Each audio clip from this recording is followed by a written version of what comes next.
सबसे बड़ी खबर यही है कि तालिबान ने जैसा कहा था वैसा उसने करके दिखा दिया। तालिबान ने चेतावनी दी थी कि अगर पाकिस्तान ने उस पर गलती से भी कोई हमला किया तो वो इस्लामाबाद में घुस कर मारेगा, और अब यही हो रहा है।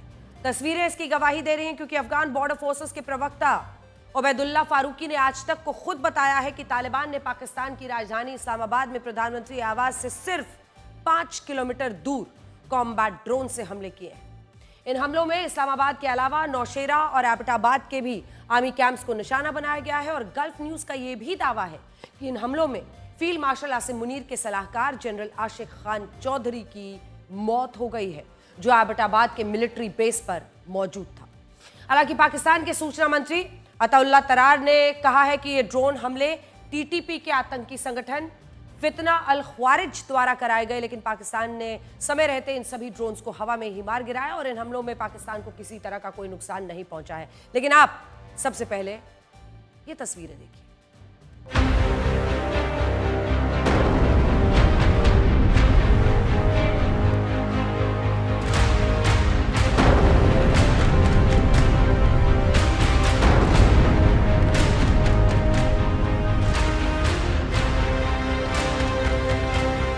देखिए आज मामला क्या है। किसी ने सोचा था पाकिस्तान की ये हालत होगी।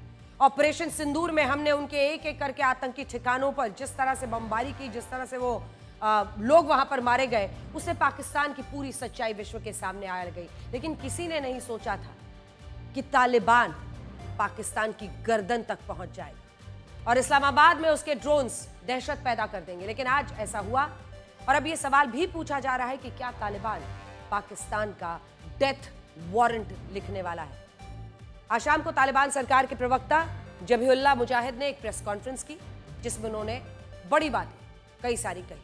उन्होंने कहा कि तालिबान के हाथ पाकिस्तान की गर्दन तक पहुंच चुके हैं। अगर पाकिस्तान अब भी हमले जारी रखता है तो तालिबान इन हमलों का ऐसा जवाब देगा जिन्हें पाकिस्तान कभी भूल नहीं पाएगा। उन्होंने ये भी कहा कि हर बार की तरह कल रात को भी तालिबान के हमलों के बाद पाकिस्तान की सरकार सीज फायर की भीख मांग रही थी, और उसके सैन्य अधिकारी सीज फायर के लिए तालिबान की सरकार को फोन कर रहे थे। तालिबान सरकार ने यह भी आरोप लगाया कि पाकिस्तान टीटीपी के नाम पर अफगानिस्तान को अस्थिर करने का बहाना ढूंढ रहा है, और तालिबान इसे कतई बर्दाश्त नहीं करेगा। और सबसे बड़ी बात उन्होंने ये बताई कि पाकिस्तान के विमान अब भी अफगानिस्तान के हवाई क्षेत्र में उड़ान भर रहे हैं। और इसका सीधा सा मतलब क्या है? इसका सीधा सा मतलब यह है कि तालिबान अगर इस्लामाबाद पहुंच गया, तालिबान की सरकार और अफगानिस्तान के टोलो न्यूज का दावा है कि उसने पाकिस्तान के F-16 लड़ाकू विमान को इस युद्ध में नष्ट किया है, और ये वही F-16 लड़ाकू विमान है जो अमेरिका ने पाकिस्तान को आतंकवाद से लड़ने के लिए दिया था। दूसरी तरफ पाकिस्तान क्या दावा कर रहा है? पाकिस्तान यह दावा कर रहा है कि उसने कांधार में तालिबान के प्रमुख और अफगानिस्तान के मौजूदा सुप्रीम लीडर हिब्तुल्लाह अखुंदजादा की हत्या कर दी है। हालांकि तालिबान की सरकार इन खबरों को फर्जी बता रही है, और यह साफ साफ कह रही है कि पाकिस्तान हिब्तुल्लाह अखुंदजादा की मौत की झूठी खबर फैलाकर अफगानिस्तान के लोगों का मनोबल तोड़ना चाहता है, और इसके लिए वो साइकोलॉजिकल वॉरफेयर की मदद ले रहा है, यानी ऐसी युद्ध रणनीति जिसमें गलत सूचनाओं से सामने वाले देश को मनोवैज्ञानिक दबाव में धकेला जा सके। लेकिन तालिबान ने कहा है कि वो पाकिस्तान को इस रणनीति में कामयाब नहीं होने देगा। इससे पहले कल रात को अफगान बॉर्डर फोर्सेस के जवानों ने पाकिस्तान पर इस साल का सबसे बड़ा हमला किया। अगर आप इस नक्शे को देखेंगे तो यह हमला अफगानिस्तान के पख्तिया खोस्त, नांगरहार, कुनार और नूरिस्तान प्रांत में ड्यूरेंट लाइन के पास मौजूद जो पाकिस्तानी सेना की चौकियां हैं उन पर हुआ है। अब देखिए अफगान बॉर्डर फोर्सेस के प्रवक्ता जो है उबैदुल्ला फारूकी, उन्होंने क्या दावा किया है। वो ये कह रहे हैं कि इन हमलों में पाकिस्तान के कुल 55 सैनिक मारे गए हैं। 19 चौकियों पर तालिबान के जवानों ने कब्जा कर लिया है, जबकि दावा है कि इन्हीं हमलों में पाकिस्तानी सेना के 2 बड़े मिलिट्री ठिकाने भी, मतलब मिलिट्री बेस, तबाह हुए हैं। अफगानिस्तान के टोलो न्यूज का यह भी दावा है कि इन हमलों के वक्त फील्ड मार्शल आसिम मुनीर की सेना के जवान पीठ दिखाकर भाग रहे थे, जिसके कारण तालिबान के जवानों के लिए पाकिस्तानी सेना की चौकियों पर कब्जा करना आसान हो गया। वैसे ये पुरानी आदत है पाकिस्तान की सेना के, हम भारतीय तो जानते ही हैं। इसके अलावा तालिबान ने पाकिस्तानी सेना के कई हथियारों और राइफल्स को भी कब्जे में ले लिया है और दावा है कि पाकिस्तान को उसकी असली जगह दिखाने के लिए अफगान बॉर्डर फोर्सेस के जवान इन हमलों में मारे गए कुछ पाकिस्तानी सैनिकों के शव अपने साथ अफगानिस्तान लेकर आ गए, क्योंकि उन्हें भी पता है, पूरी दुनिया को वैसे पता है कि पाकिस्तान मतलब झूठ, पाकिस्तान मतलब नापाक हरकत, और इसीलिए वो उनकी सैनिक जो मारे गए हैं उनके शव ले गए हैं ताकि प्रमाण के तौर पर दिखा सके, क्योंकि पाकिस्तान तो अपने भेजे हुए आतंकियों को, सैनिकों को, आतंकी तो छोड़िए जो वो भेजता है, अपने सैनिकों को जो शहीद होते हैं उनके लिए, उनको भी अपनाने से, कबूल करने से इनकार कर देता है। और आप भी जब इन तस्वीरों को देखेंगे तो आपको समझ में आ जाएगा कि कैसे तालिबान ने पाकिस्तानी सेना की जबरदस्त धुलाई की है। पाकिस्तान की सरकार दावा कर रही है कि तालिबान अपने हमलों को बढ़ा चढ़ाकर पेश कर रहा है और ये खबरें मनगढ़ंत हैं। आपको कुछ याद आया ऑपरेशन सिंदूर? उस वक्त भी इसी तरह का प्रोपेगेंडा, ये उनका तरीका है, पिटते हैं फिर झूठ फैलाते हैं। तालिबान ने पाकिस्तान सेना की चौकियों पर कब्जा कर लिया है और वो अभी डिनाइल मोड में है। पाकिस्तान ये भी कह रहा है कि तालिबान के हमलों में 55 सैनिकों की मौत का दावा पूरी तरह गलत है। उसके मुताबिक इन हमलों में उसके सिर्फ 2 जवान मारे गए हैं और पाकिस्तान की सेना ने तालिबान को ड्यूरन लाइन से काफी पीछे धकेल दिया है। हालांकि अफगान नेशनल टीवी ने इन हमलों का एक नया वीडियो जारी किया है जिसमें साफ साफ दिख रहा है कि जब अफगान बॉर्डर फोर्सेस के जवानों ने पाकिस्तानी सेना की चौकियों पर हमला किया तब उसके सैनिकों ने सरेंडर कर दिया था और इसके बाद कई पाकिस्तानी सैनिकों को तालिबान ने बंधक भी बना लिया है। देखिए।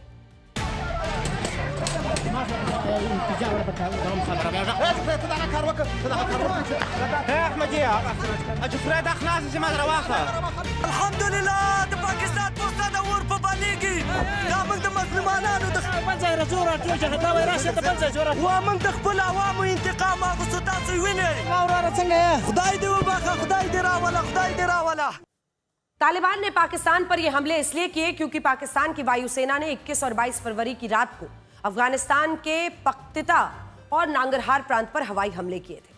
उस वक्त पाकिस्तान ने कहा था कि इन हमलों में तहरीके तालिबान और इस्लामिक स्टेट खुरासान के 80 से ज्यादा आतंकी मारे गए हैं जो पाकिस्तान में दहशतगर्दी फैला रहे थे। लेकिन तालिबान सरकार के प्रवक्ता जबीहुल्लाह मुजाहिद ने पाकिस्तान पर झूठ बोलने का आरोप लगाया था। उनका कहना था कि ये हवाई हमले अफगानिस्तान के आम और निर्दोष मुसलमानों पर हुए जिनमें 18 लोग मारे गए और इनमें भी इस 8 साल के बच्चे का परिवार पूरी तरह खत्म हो गया।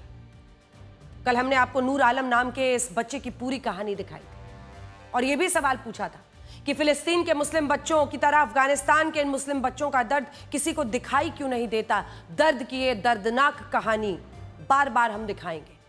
लेकिन अब तालिबान के रक्षा मंत्रालय ने कहा है कि उसने इस मासूम बच्चों के परिवार को मारने वाले पाकिस्तान से अपना बदला लिया है।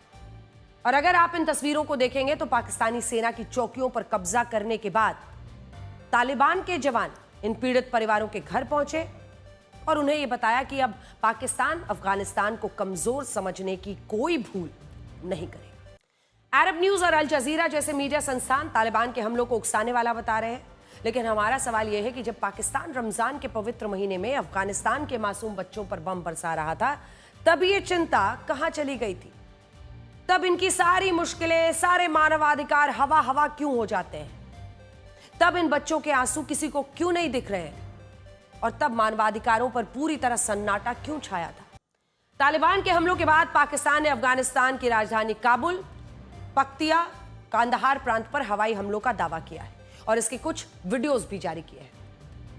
पाकिस्तान के सूचना मंत्री अताउल्ला तरार का दावा है कि पाकिस्तान के लड़ाकू विमानों ने जवाबी हमले में तालिबानी सेना के 2 कोर मुख्यालय, 2 हथियार डिपो, 1 लॉजिस्टिक्स गोदाम, 3 बटालियन हेडक्वार्टर्स, 2 सेक्टर हेडक्वार्टर्स और तालिबान के 80 से ज्यादा टैंक्स को भी नष्ट कर दिया है। इसके अलावा पाकिस्तान का यह भी कहना है कि उसके जो जवाबी हमले हैं उसमें अफगान तालिबान फोर्सेस के 133 जवान मारे गए और कुल 200 जवान घायल हुए हैं। जबकि तालिबानी सेना की 27 चौकियों को भी पाकिस्तान ने पूरी तरह हवाई हमलों में खत्म कर दिया है, नेस्तनाबूद कर दिया। ये उनका दावा है। देखिए,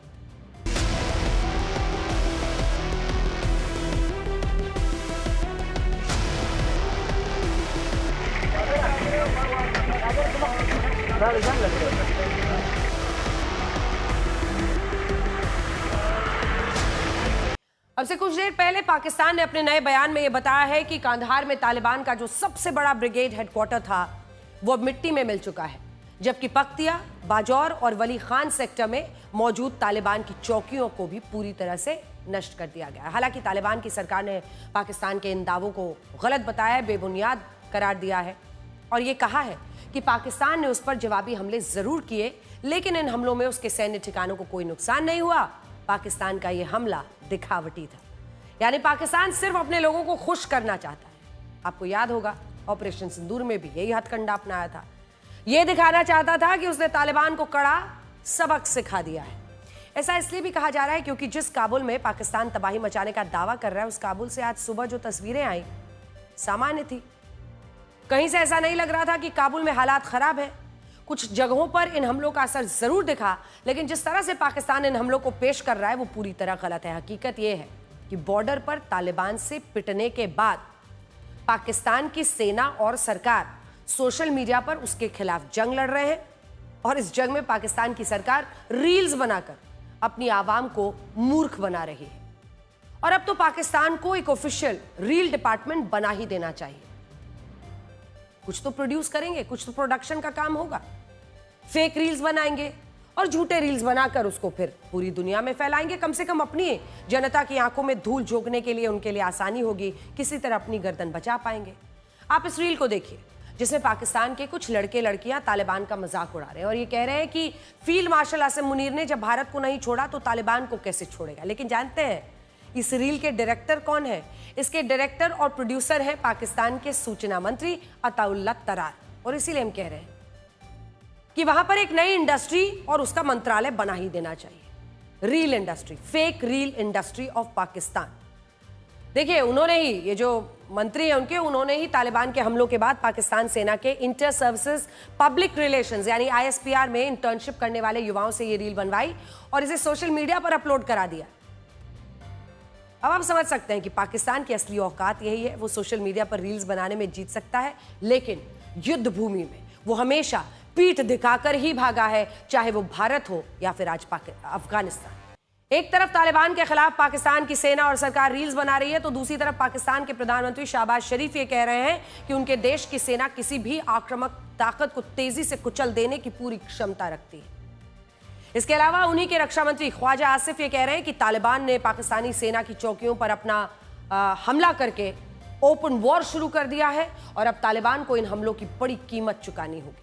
लेकिन जानते हैं ये सारे बयान तालिबान को डराने के लिए नहीं है, तालिबान को डराने के लिए नहीं दिए जा रहे हैं, बल्कि ये सारे बयान पाकिस्तान की 24 करोड़ की आवाम को मूर्ख बनाने के लिए दिए जा रहे हैं। ऐसा हम इसलिए भी कह रहे हैं क्योंकि जिस वक्त पाकिस्तान तालिबान को ओपन वॉर की धमकी दे रहा है, तब उसी वक्त पाकिस्तान के जियो न्यूज ने यह बताया है कि उसके विदेश मंत्री इशाक डार ने सऊदी अरब के विदेश मंत्री फैसल बिन फरहान से मदद मांगी है। इशाक डार ने कहा है कि सऊदी अरब इस मामले में दखल दे, तालिबान को सीजफायर के लिए राजी करे। सऊदी अरब ने भी भरोसा दिया है कि वो तालिबान से संपर्क करने की कोशिश करेगा। लेकिन यहां लोग ये भी कह रहे हैं कि पाकिस्तान के उस रक्षा समझौते का क्या हुआ जिसके तहत सऊदी अरब और पाकिस्तान के बीच ये तय हुआ था कि एक देश पर हमला हुआ तो दोनों देशों पर हमला माना जाएगा।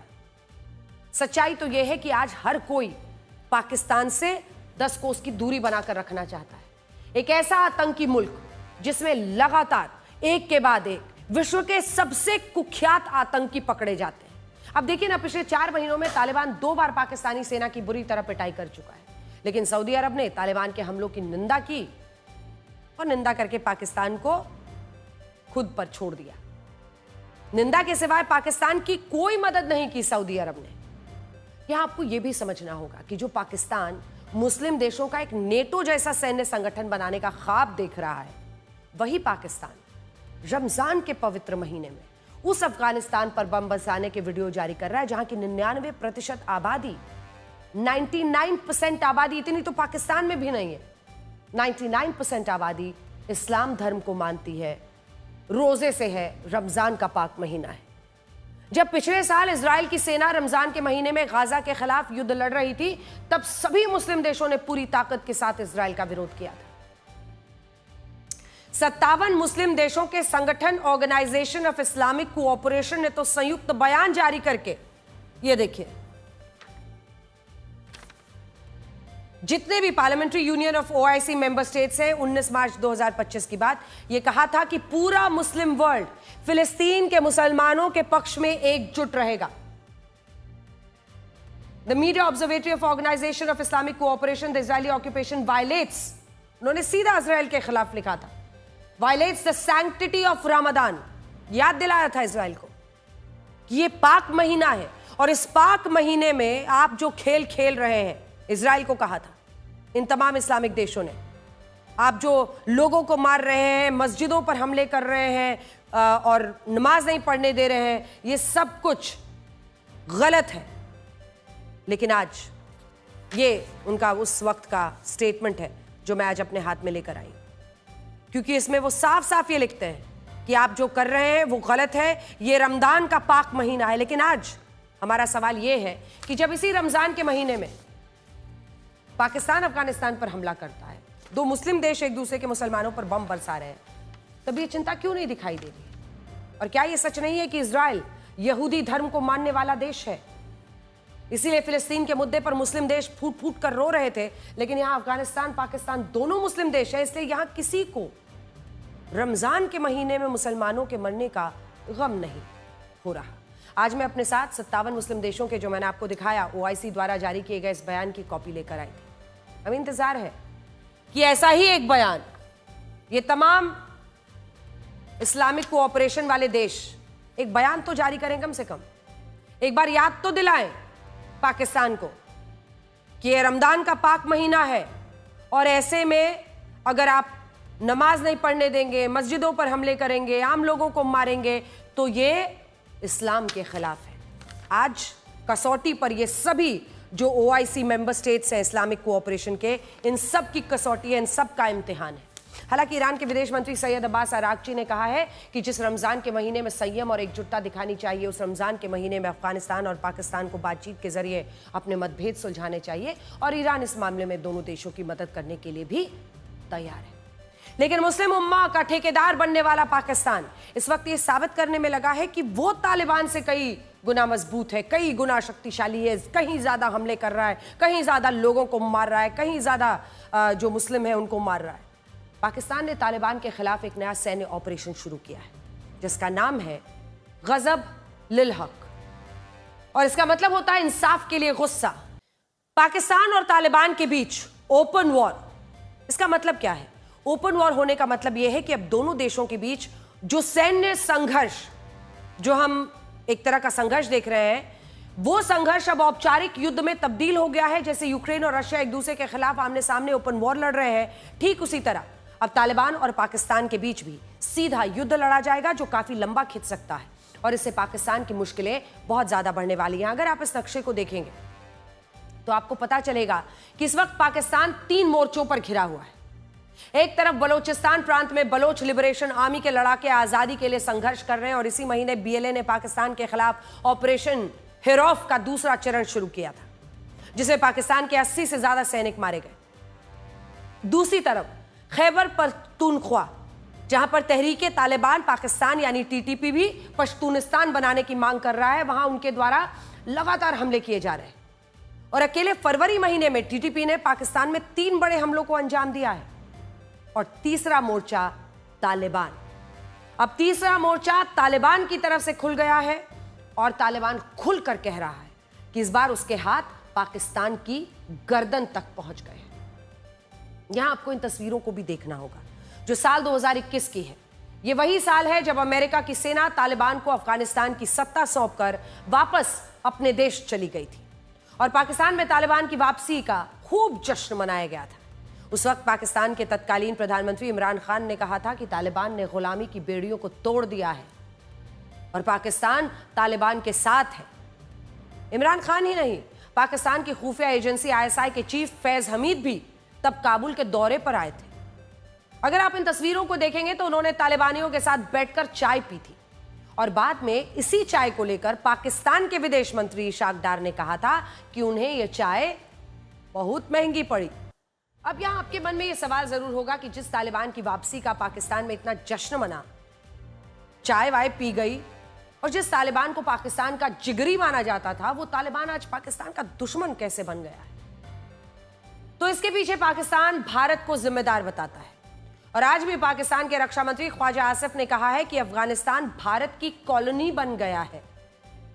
कॉलोनी का मतलब यह कि अफगानिस्तान भारत का गुलाम है और तालिबान भारत के कहने पर ही पाकिस्तान के खिलाफ ये युद्ध लड़ रहा है। पाकिस्तान की बौखलाहट देखिए, और जब जब बौखलाते हैं तो अनाप शनाप बोलने ही लगते हैं।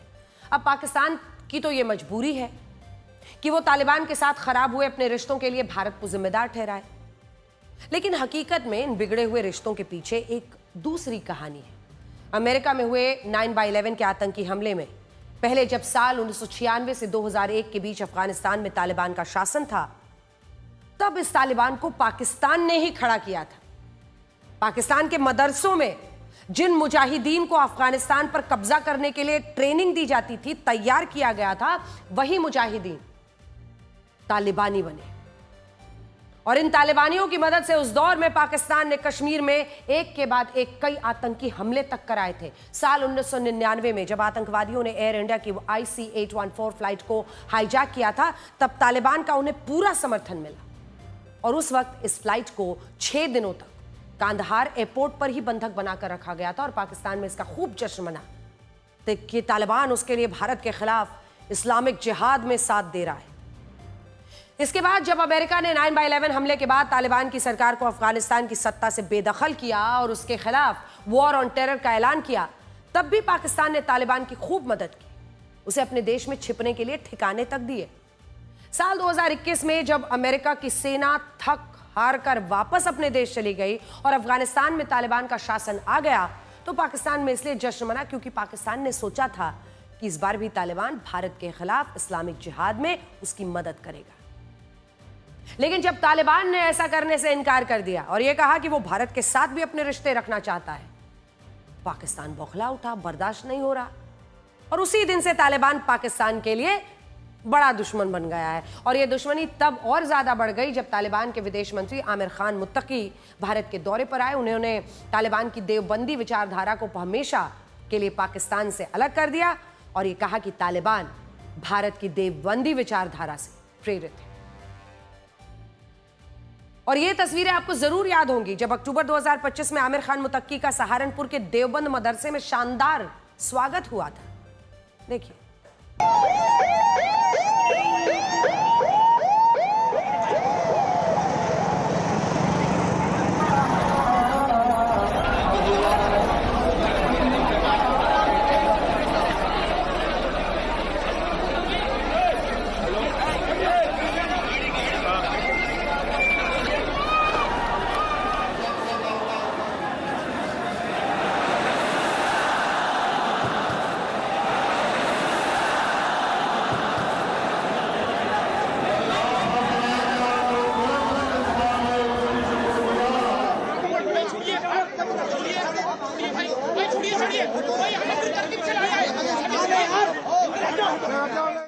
तालिबान और पाकिस्तान की इसी दुश्मनी के कारण साल 2021 से अब तक दोनों देशों के बीच कुल 75 सैन्य संघर्ष हो चुके हैं और इस बार तो ये सैन्य संघर्ष आप देख ही रहे हैं, ओपन डिक्लेयर्ड ओपन वॉर में तब्दील हो गया है।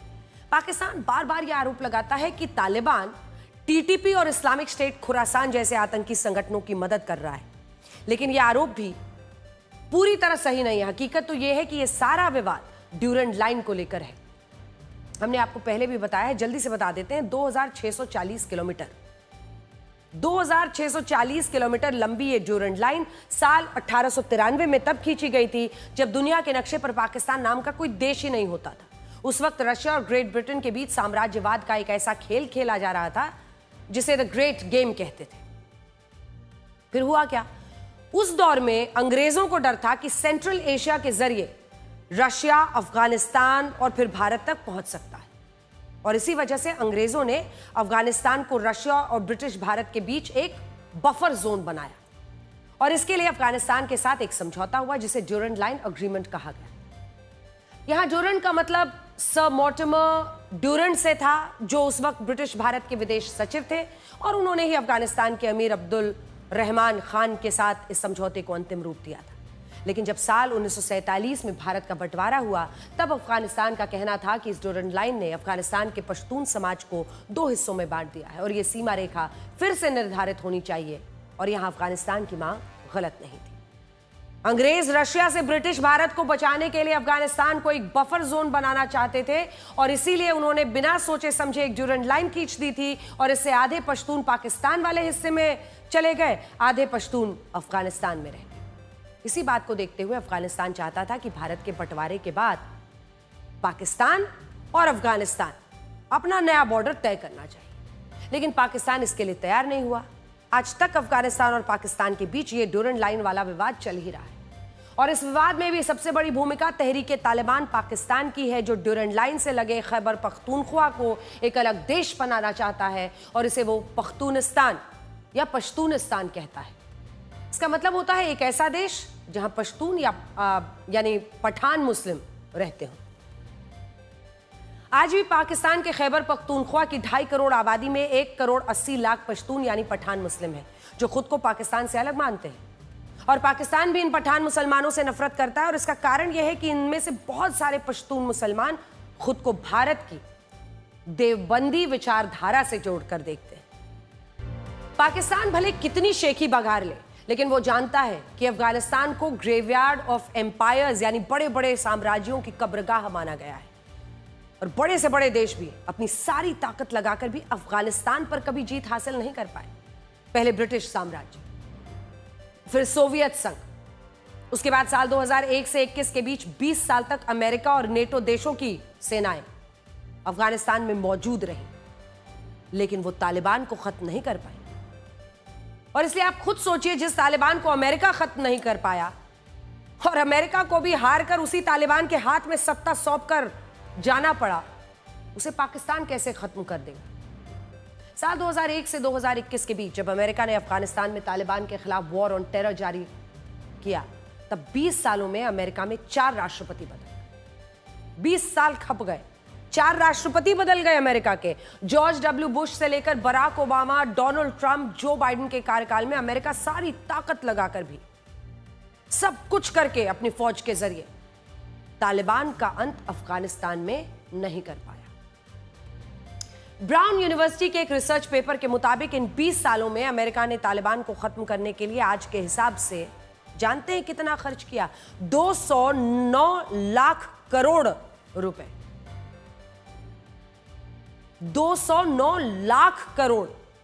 साल 2011 में अमेरिका समेत 50 देशों के 1,40,000 सैनिक अफगानिस्तान में तैनात किए गए, और अमेरिका ने अपने खतरनाक से खतरनाक हथियार, तमाम लड़ाकू विमानों को अफगानिस्तान भेजा। लेकिन इतना जोर लगाने के बाद भी तालिबान, जानते हैं उसकी सबसे बड़ी ताकत क्या है? गुरिल्ला वॉर, गुरिल्ला युद्ध लड़ता रहा, और इस गुरिल्ला युद्ध में अमेरिका ने अपने अनेकों सैनिक खोए। यही नहीं, पूरे अमेरिका में यह आवाज उठने लगी कि आखिर अफगानिस्तान जैसे देश में हम अपने सैनिकों को मरने के लिए क्यों भेज रहे हैं, और एक माहौल बना अमेरिका में कि ऐसे युद्ध में अमेरिकी सैनिकों को क्यों झोंका जा रहा है।